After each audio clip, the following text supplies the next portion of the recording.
Bismillahirrahmanirrahim. Assalamualaikum warahmatullahi wabarakatuh.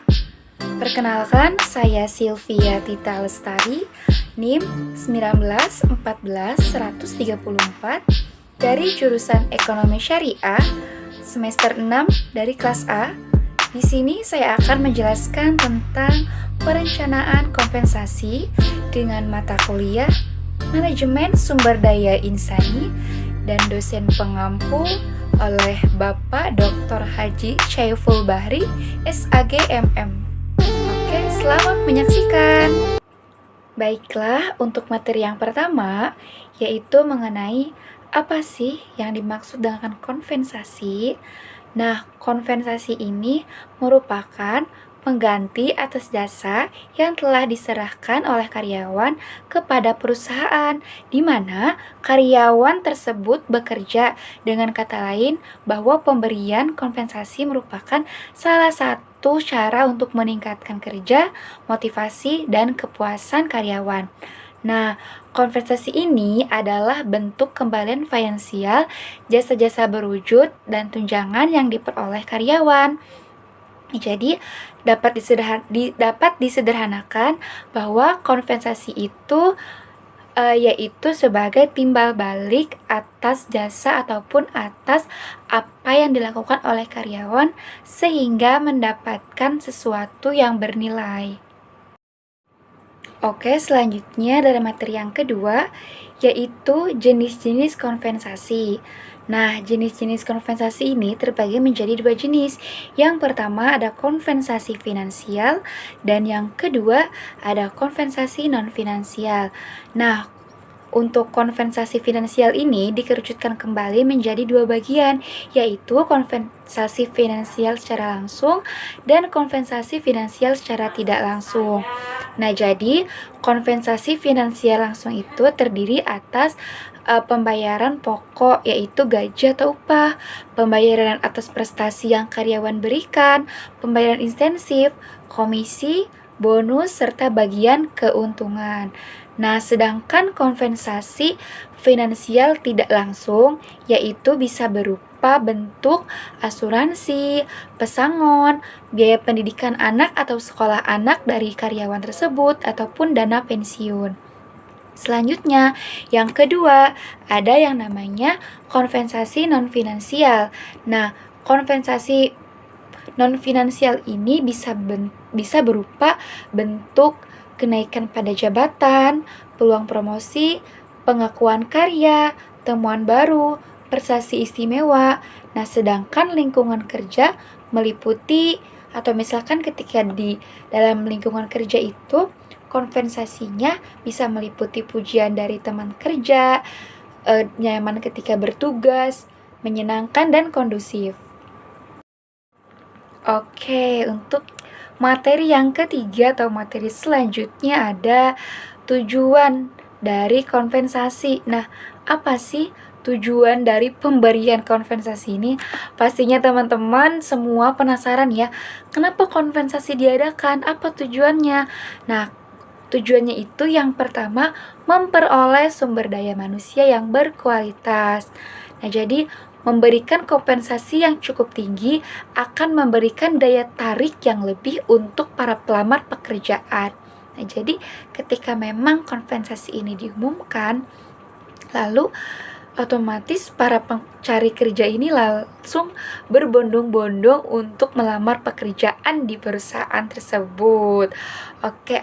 Nah, tujuan yang kedua yaitu memberikan pemertahanan karyawan yang ada. Nah, para karyawan akan keluar jika kompensasi ataupun besaran kompensasi tidak sesuai. Nah, maka dari itu harus sesuai ya untuk besaran kompensasi itu sendiri agar karyawannya itu tetap bertahan di perusahaan tersebut. Oke, untuk yang ketiga nih, ada menjamin keadilan. Nah, maksud saya, manajemen kompensasi selalu berupaya untuk memberikan keadilan internal dan eksternal dapat terwujud. Nah, keadilan internal ini menyeratkan bahwa pembayaran dikaitkan dengan nilai relatif sebuah pekerjaan sehingga pekerjaan sama dibayar dengan besaran yang sama. Nah, untuk yang keempat tujuannya penghargaan terhadap perilaku yang diinginkan. Nah, pembayaran hendaknya memperkuat perilaku yang diinginkan dan bertindak sebagai insentif untuk perbaikan perilaku di masa depan.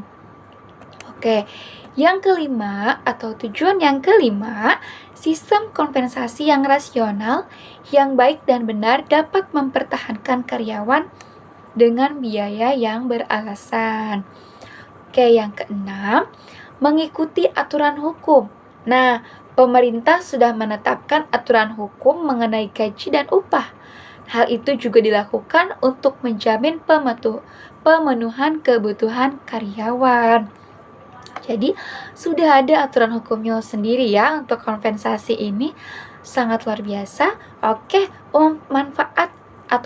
tujuan yang ketujuh, yaitu memfasilitasi pengertian. Nah, sistem manajemen yang diterapkan harus yang sudah dipahami oleh seluruh bidang perusahaan.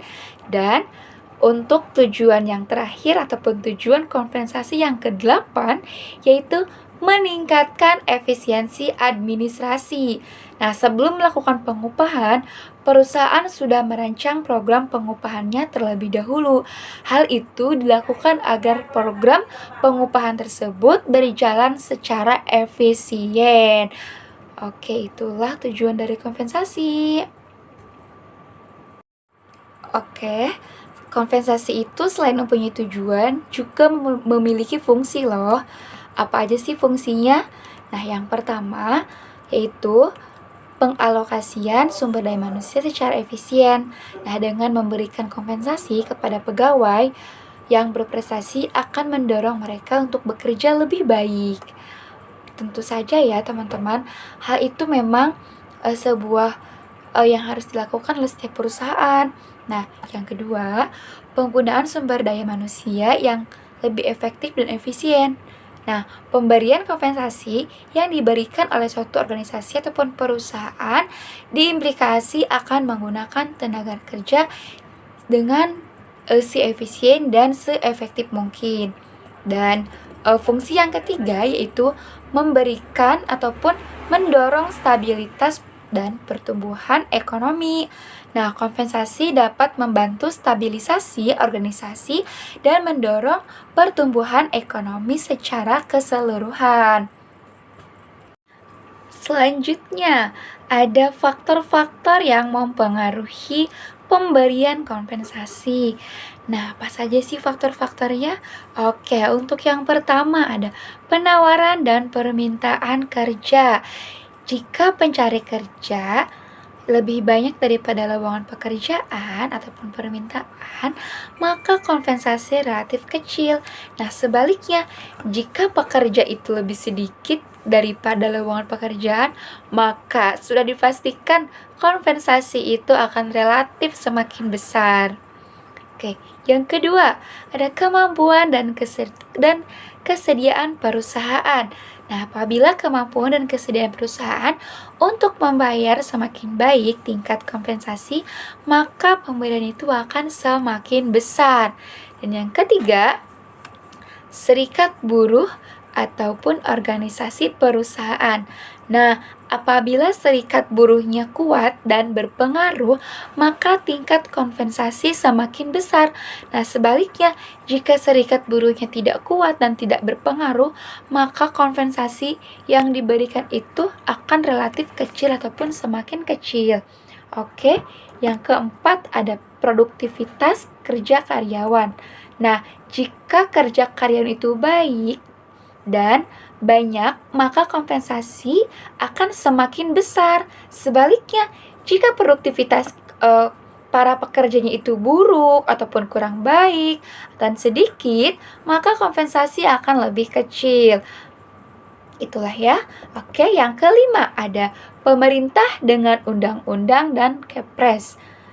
Nah, pemerintah dengan undang-undang dan Kepres menetapkan besarnya batas upah atau balas jasa minimum. Peraturan pemerintah ini sangat penting supaya perusahaan tidak sewenang-wenang menetapkan besarnya balas jasa bagi karyawan. Dan yang keenam itu adalah biaya hidup. Nah, apabila biaya hidup di daerah itu tinggi, maka tingkat kompensasi ataupun upahnya juga akan tinggi. Nah, sebaliknya, jika biaya hidup di daerah itu sangat rendah, maka tingkat upah ataupun kompensasi sendiri akan relatif kecil. Oke, yang ketujuh ada posisi jabatan karyawan. Nah, karyawan yang menduduki jabatan lebih tinggi akan menerima gaji ataupun kompensasi yang lebih besar. Sebaliknya, jika posisi karyawan itu masih sangat rendah ataupun jabatannya memiliki jabatan rendah, tentu saja kompensasi yang diberikan juga akan relatif kecil. Jadi sesuai dengan tingkat posisi para pekerja itu sendiri. Oke, yang kedelapan ada pendidikan dan pengalaman kerja. Nah, jika pendidikannya lebih tinggi dan pengalamannya itu lama, otomatis kompensasi ini yang diberikan kepada karyawan tersebut juga akan tinggi. Sebaliknya, jika pendidikan dan pengalaman kerjanya itu rendah dan sedikit, maka kompensasi yang diberikan juga akan sedikit. Jadi mengikuti ya. Oke, yang kesembilan ada kondisi perekonomian nasional.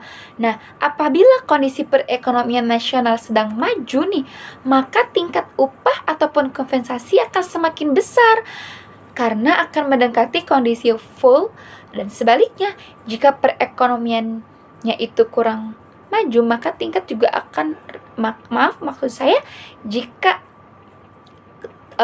kondisi perekonomiannya kurang maju, maka tingkat upah pun akan rendah, dan banyak kasus ini tuh terjadi yang menyebabkan adanya penganggur. Oke, yang ke-10 yaitu ada jenis dan sifat pekerjaan.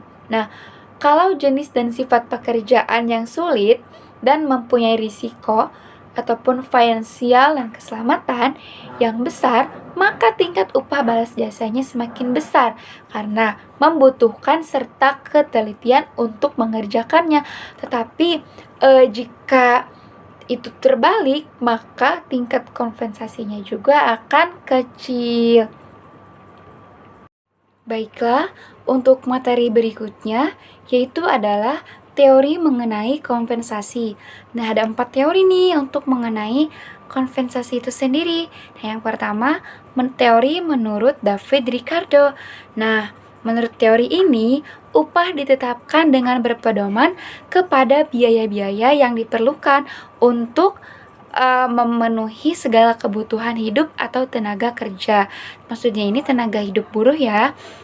Dan teori ini menegaskan kepada buruh bahwa sejumlah uang yang diterimanya itu adalah segala upah dan sewajarnya. Yang kedua ada teori menurut Ibnu Taimiyah. Nah, menurut Ibnu Taimiyah ini, upah yang setara merupakan upah yang secara bebas diserahkan kepada kekuatan permintaan dan penawaran pasar. Nah, tanpa intervensi dari pemerintah. Tetapi ketika upah itu berjalan dengan tidak wajar, pemerintah berhak menentukan untuk upah tersebut. Nah, selanjutnya ada teori dari Ibnu Khaldun. Nah, menurut Ibnu Khaldun sendiri, kedudukan pekerja sangat tergantung pada nilai kerjanya, dan nilai kerja sangat ditentukan oleh penghasilan ataupun upah atau keuntungan dari hasil kerjanya. Selanjutnya, teori dana upah oleh Stuart Mill Senior, yaitu upah itu tergantung, upah buruh itu tergantung dari menurut dananya. Apabila besar, maka upah pula akan besar gitu ya. Tapi sebaliknya, kalau dananya kurang, maka upah pun akan berkurang.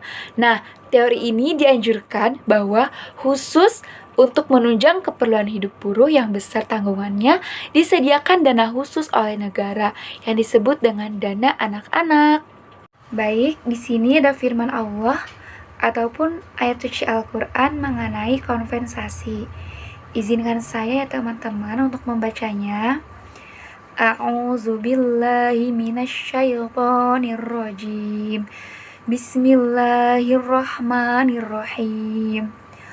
Wa qul i'malu fasayarallahu a'malakum wa rasulahu wal mu'minun. Wa saturadduna ila alimil ghaibi wasyahadati fayunabbi'ukum bima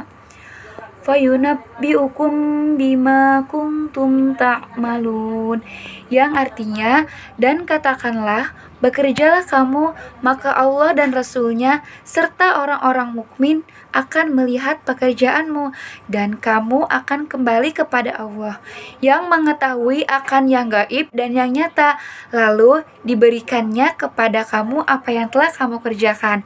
Nah, jadi di situ sudah tertera ya menurut firman Allah itu sendiri. Baiklah, itulah materi mengenai perencanaan kompensasi. Oke, kurang dan lebihnya saya mohon maaf apabila ada kesalahan, karena kesalahan seluruhnya datang dari saya dan kesempurnaan sepenuhnya datang dari Allah Subhanahu wa taala. Terima kasih. Wassalamualaikum warahmatullahi wabarakatuh.